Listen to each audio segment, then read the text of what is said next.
They can help me with transport too. Hang on, I'll be right over. I'll be right over.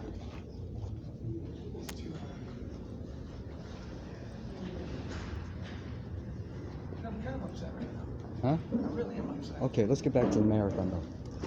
Training's beginning, man. I'm Look into the camera here. I'm past the initial stage of breaking my body. I've walked a lot of miles. You can see here. Oh yeah, nice calves. Woo-hoo. Okay, so let's get to the point. We're here. Leaner muscle now. Great. We're here with Tim Barry. And Tim's claim to fame. What's Tim's claim to fame? No, you have to work hard, doing different things, getting prepared for a race. You know, as you're older, you have to worry about injuries. You push too hard, your body needs it takes time to recuperate. Chicago's a perfect market for it for me now. So They're competitive people here. I like that. They got grit. Some of them are nasty. They like motivate you. So you feel motivated by Chicago? Dude, I went by a lady that was so nice to me years ago, and now she's saying that's the laziest man I've ever seen. They don't follow you around in a day. Yeah. They have no idea what you've done. But let's get back to the subject. You ran the Chicago Marathon, right? Yes, I did 2018. And what did you run? Well, the first half of it I ran under the 3-hour pace. I ran into some problems in Bridgeport. But What happened in Bridgeport? nutrition, I had some rigor mortis cramping. Too much. You were cramping up? Yeah. No, the Gatorade didn't do. I did a gel pack. I got to tweak that last 4 miles. So you're onto what works and what doesn't. Well, I've been studying a lot of these guys of the past, and there's no food, no gel. It's all liquid. So I'm redesigning how I'm going to look at this. Okay. So. But you did well in Chicago, right? Yeah, it was it was respectful. It was a brutal day, a brutal night out in the streets the night before. And who sponsored you? Catholic Charities, Yeah. Father Wayne, Miss Russo, Father Bowen, Cardinal Cupid, who reports to the Pope, who met with my alma mater behind closed doors in Pennsylvania when he came into town for the first time in many, many years. So 78, 79. But Catholic Charities sponsored you, Holy right? Name Cathedral. Some of the supporters there have been superb. The new guards, after weeding out the problems they've had there. Yeah. There's a lot of good people.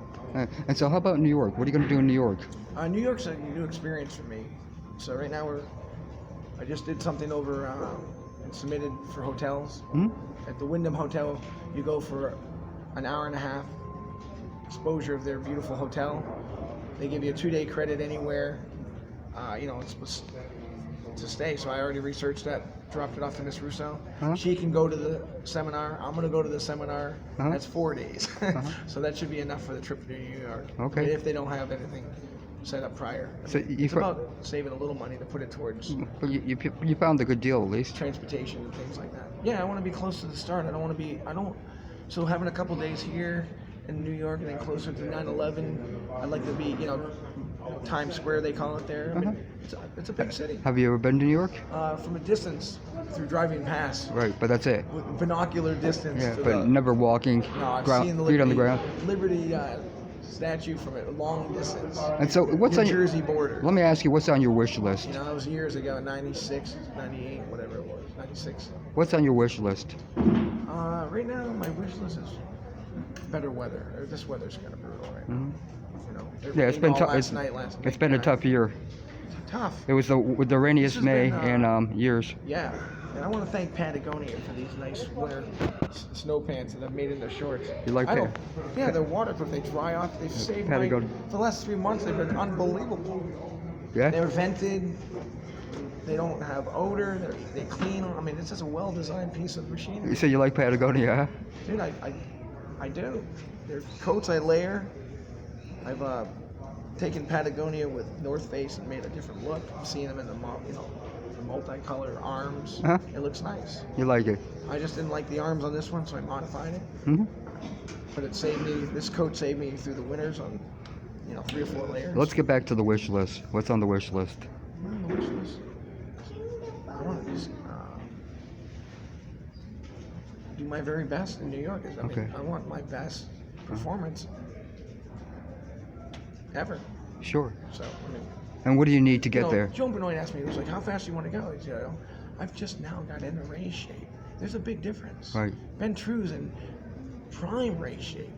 I am just now getting in race shape. There's a difference. When you look at that beach to Beacom, and I'm zigzagging, there was a wind that was coming off the wall. It was windy, and I was tucking in. They were going the farthest distance around the corners. I mean, they weren't even cutting the right direction of where they were turning. They've run this race thousands of times. That's how intense the start was. They all wanted to stay close. There was a lot of pressure to win for those guys. You know? So you have any other needs? 85,000 plus have looked at that number. Do you have any other needs here? That race. No, my needs are just basically food, nutrition, Food and nutrition? which is not a cheap venture Yeah, for right. me. Anyone that knows, see, Gwen Carter, when she was in town, they said it cost her a lot of money. Dude, but she's making more money doing better stuff now with her life. Right. Congratulations for that. You have to be friends with people, and it's a lot of arrogance. You know, now everyone's jealous of everyone or happy. There's a lot of people happy, some are jealous. So with your message to There's other, always haters. Man. your message to further other runners, what do you think? I hope this encourages other younger runners to do their very best. You know, runners, the discipline in running is just remarkable. I'm not an extremist where I'm like going to. I mean, I want to do my very best, and I want to do it efficiently. But I don't consider myself an extremist. Right. Maybe in the weather, sucking up the weather, to making yourself a little harder. And I love nature. You know, I love being outside. I mean, I spend most of my time outside, but there is some times that, you know, would it be nice to have a nice warm place to go in? Definitely. We forgot to mention the point that you're homeless, by the way. I am homeless, but I also have an address. Yes, you know, a legal sure. address that was permissioned in Maine. And Sure. I've got older parents that have, you know, Harry Potter stories of, you know, you have to watch. Do you think your parents wouldn't leave you something? I mean, John D. White, all these people they have a lot of concerns on them.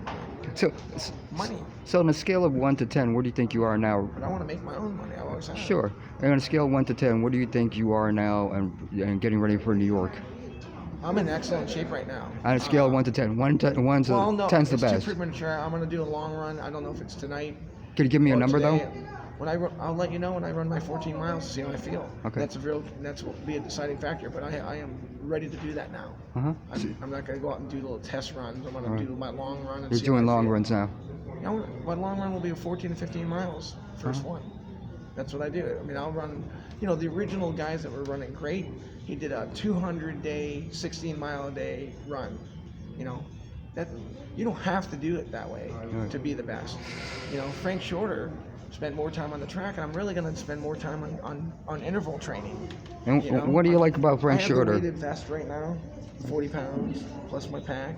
So I'm doing long walks, I'm resting, and I'm eating right now. What do you like about Frank Shorter? Frank Shorter, he's the only American to win the gold medal in the marathon during blood doping times. I've studied the video. I mean, the policeman from Finland wore wristbands, but at the end of the race he didn't have wristbands, and Shorter goes like this: 5. I want 5 checked. How about Prefontaine? What do you think about him? He's dead. Like Yes, he's dead. He's dead. He was in Portland, Maine. He put him in a cab, drunk as a skunk, and he went home. Dude, he ruffled a lot of top people, and it took a toll on him. Bowerman utilized him to show him his grit, and Bowerman took it personal that he felt responsible for his death too. He died in downtown Eugene, drag racing in front of all his friends, and it hurts. I've skied out there and I got it from someone who lived there. They were very upfront. They were talking about sales, how they make it go. They make the world go. But you know, it's a tough thing. The guy that was first on scene, do you think he was going to come back and say that the guy he flipped his car doing something bad? He would have been killed. But what do you think about him as a runner? They handled it well. Eugene handled it well. What do you think about him as a runner? But it took a toll on him in '76, and you could see it on his face. One more time. In the race. Listen to this. You can see it on Frank Shorter's face at the end of the '76 when it downpoured in the race. That really rocked him. And that other guy was another doper. Do you think you run with? Do you think your countries run different than ours? We were Amateurville. You ask me about Frank Shorter. Yeah. He's the best amateur runner of all time. Look at the shoes he ran. Look at his knees. Look at the body. Look at the tan. He spent his time outside. Do you like to run with heart or mind? This one I'm gonna run with heart. You know, I laid back a little bit because everyone was intimidating me, yelling at me at the, crossing over, saying comments like, "What a good grandmother." This guy, I mean, it was obnoxious. But I'm prepared for it now. I have a lot of people on the East Coast that went to New York who I've written letters to that will be there in support. That's great. Yeah. You know, if you ask me what can I do for you, and you're gonna be in the race and you're there watching the race, and I ask you for a whole container of watermelon and you don't have it for the race, you don't give a damn. Excuse me. And that's the existence that I have on my interviews. You have some haters. Yeah. People want to share. Go ahead. Great.